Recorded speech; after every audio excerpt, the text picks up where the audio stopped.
Capital market depend মানে গভীর করতে চান, ভাইব্রেন্ট করতে চান, খুব ইম্পর্টেন্ট হচ্ছে একটা well functioning government debt market, যেটা বাংলাদেশের মানে ওয়েল ফাংশনিং তো নাই, এটাকে হার্ডলি মার্কেট বলা যায়। রিসেন্ট আমার মনে হয় 1 বা 2 বছর হলো যে government debt government security straight করতে দিয়েছে এখানে। আমাদের টোটাল অ্যাবাউট 22% মতো টোটাল মানে বন্ড মার্কেটের সাইজ আমাদের টোটাল ক্যাপিটাল মার্কেটে, তো অনলি 9% ইজ ট্রেডেবল, আর বাকিটা ট্রেডেবল না। ওই যে ন্যাশনাল সেভিংস ডিরেক্টরেট ইস্যু করে, ইটস নট ট্রেডেবল, এবং সেটা দিয়ে আপনি এটা করতে পারেন যার ফলে আমার বেঞ্চমার্ক রেট হচ্ছে না, রিস্ক ফ্রি রেট রোবাস্ট রেটে এস্টাবলিশ হচ্ছে না। দ্বিতীয় হলো ইকুইটি এবং ডেট কর্পোরেট, আমাদের যে কর্পোরেট ইকুইটি এবং ডেট লিস্টিং সেটা কেন হচ্ছে না। ট্যাক্স ইনসেন্টিভ অনেক কিছু বলার আছে কিন্তু সময় নাই।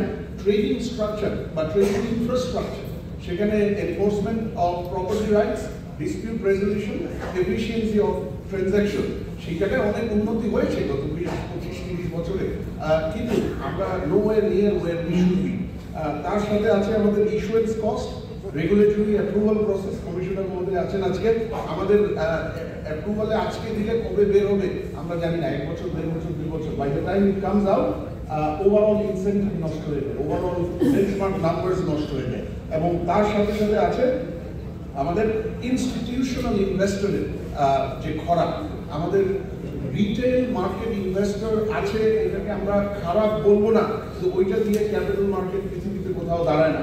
Capital market is not a mechanism to make day to day money, it is a long term finance mechanism, এবং সেখানে ইনস্টিটিউশনাল ইনভেস্টর খুব প্রয়োজন, এবং ইনস্টিটিউশনাল সাপ্লাই অফ ফান্ডস প্রয়োজন। সেই জায়গায় বাংলাদেশ পিছিয়ে আছে, not because of capital market related policy, broader economic policy. আমরা ইন্স্যুরেন্স সেক্টর ঠিক মতো ডেভেলপ করতে পারি, যার ফলে insurance sector is one of the top 2 investor in capital markets around the world. আরেকটা হলো প্রভিডেন্ট ফান্ডস।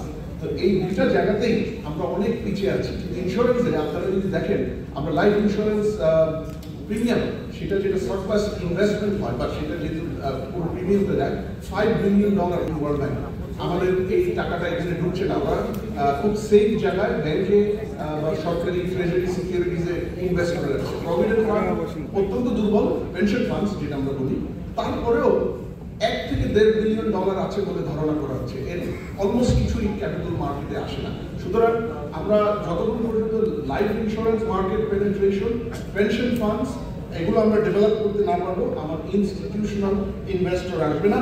এবং বাংলাদেশের মার্কেট কিছু গ্লোবাল ইন্টিগ্রেশন হয়েছে, যেমন সাংহাই বা শেনজেন, কিছু হয়েছে, নিজেই বলছিল, কিন্তু আমরা গ্লোবাল বেঞ্চমার্ক থেকে অনেক দূরে।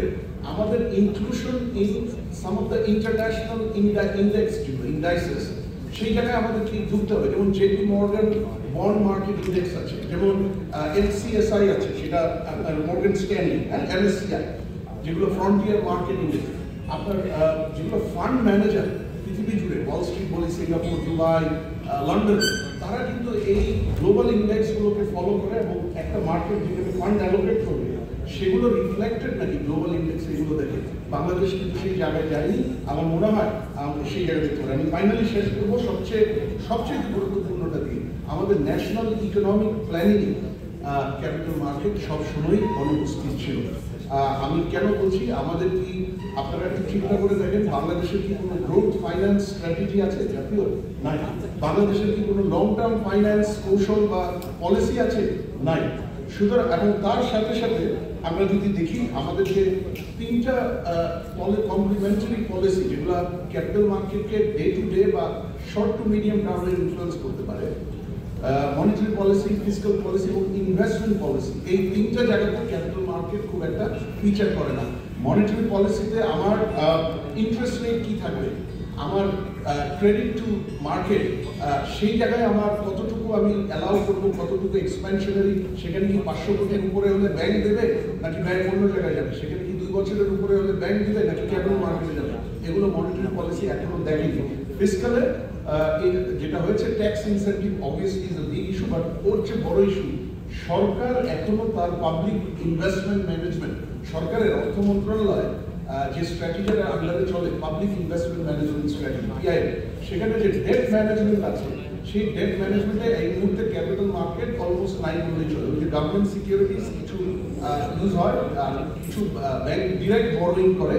কিন্তু পৃথিবী জুড়ে যদি আপনি অর্থ মন্ত্রণালয়গুলো যান, তাদের পাবলিক ফাইন্যান্সিয়াল ম্যানেজমেন্ট স্ট্র্যাটেজিতে ডেট ম্যানেজমেন্ট বা মোবিলাইজেশন অফ ফান্ডে capital market local and global দুইটাই কিন্তু অত্যন্ত বড় একটা বিষয়। এবং ফাইনালি বাংলাদেশের investment policy, by the way বাংলাদেশের কিন্তু কোনো বিনিয়োগ নীতি নাই, আপনারা জানেন নাকি জানি না। একমাত্র আইন বাংলাদেশের বিনিয়োগের সাথে সম্পর্কিত 1980 সালের FIFA foreign investment protection act, ওটা ফরেন ইনভেস্টমেন্ট কেন্দ্রিক 1980 সালের কনটেক্সটে বানানো। প্রাইভেট ইনভেস্টমেন্ট বাংলাদেশে is far larger then foreign investment, কিন্তু ফরেন ইনভেস্টমেন্ট পলিসিটা আমাদের কোনো ইনভেস্টমেন্ট পলিসি নাই।